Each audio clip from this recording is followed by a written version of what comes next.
Hi guys, welcome back to Movies with Moya, and today I'll be reviewing War with Grandpa. Now if you watched my last video, you'll know that this is the movie that I watched when I went into the drive-in cinema. And if you have not watched that last video, click the info card above and go and watch it, as well as I put it in the description box below for you guys to go and check it out and come back here so you can get the full drive-in cinema experience. Now I just want you guys to know that this video is also sponsored by Smarketric, which is a digital marketing company. You probably heard me say it in my last video. You guys should go and check them out. They do things like social media management, brand design and strategy, and the work. So go check them out. Really great company. With that said, remember to subscribe if you're new here, like, comment, and share this with your friends. Now let's get into the review.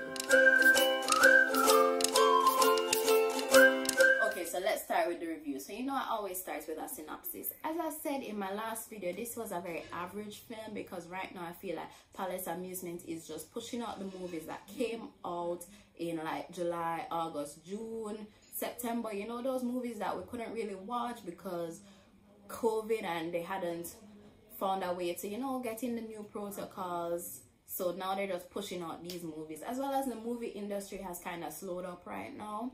So yeah. So this movie is about a man, an old man who, you know, he's getting at that age where he's having problems doing regular tasks, going to the supermarket and whatnot. And his daughter decides that he should come and move in with her. But you know, that creates some controversy because when he moves in, he has to take up residence in the son's his daughter's son's bedroom, and consequently the son has to move out and go live in the attic. Now you know how little boys stay. Them not like that. Them not like the moving thing. They don't like the fact that you come and take their personal space and they have to be, you know, uprooted. And not just little boys, everyone. No one likes that. So of course that causes conflict in the house, and everybody is just, well, not everybody, but the two of them are fighting each other. Yeah, believe it or not, the big man decides that he's gonna take on this little boy, and they're not physically fighting, but they're pulling pranks on each other. And yeah, that's pretty much it. Now let me get into the breakdown of it. So first things first, plot, very simple. It's a family movie, so there's not much to expect from it. It's predictable. You know what's going to happen. I basically told you the whole movie. Like, I did not spoil it for you, but I basically, like, you can tell what's going to happen. It has like every possible trick in the book for a family film. The little jokes, the characters, all predictable. So let me move into the characters. They're stereotypical characters. You have the little boy who is bullied at school, but comes home, he's a bit mischievous, and you know, he wants to wage war, very highly influenced by his friends. Very typical preteen boy. Then you have the teenage girl where she has her boyfriend, but her mother doesn't like her boyfriend, so she doesn't like when she brings him home and stuff like that. So yeah, and that's played by Laura Marano, and honestly that girl should stick to Disney. She was cringy. She was cringy. She was so cringy, like, but it was alright. It was alright. And we have the mother, you know, very hell-bent on rules, stuck up, you know, don't like the boyfriend, whatever. And then you have the father, who's the laid-back one, who is just like, he's just trying to be happy because he's really doing a job that he doesn't really like.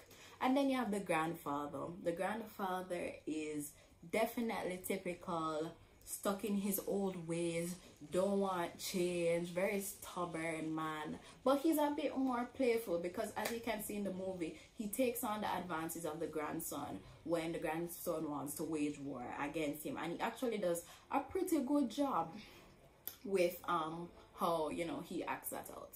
Then third thing I want to look at how true it is to life, in the sense that what stood out to me in that movie is that them did a fall enough times. There were so many scenes where people were falling, people were like dropping these old people, because the grandfather had a whole lot of friends, you know. You'll see it in the pictures. You'll see how old these people are, and they were dropping, hitting the hip.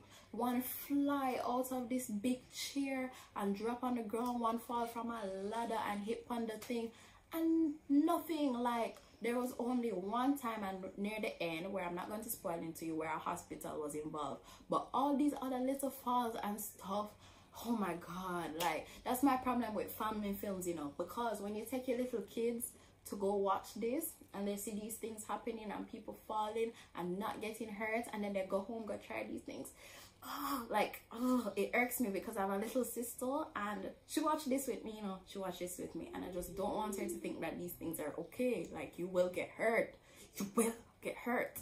So yeah, I do not like that. I don't like seeing that. And as well as the effects weren't all that. As I said, very basic movie. Overall, I would give it a 6 out of 10. Right now, I think it has stopped showing at the drive-in cinema, but if it still is, or if it's showing at Sunshine Palace, Carib 5, I would only suggest you go watch it if you are looking for a family film. Like, if it's something you want to take your whole family to, go watch it, because based on the other things that are still lined up, they're not things you want to bring kids or watch with your parents. So yeah, with that said, thank you guys for watching. Remember to like, comment, share, most importantly, please subscribe. And yeah, that's it.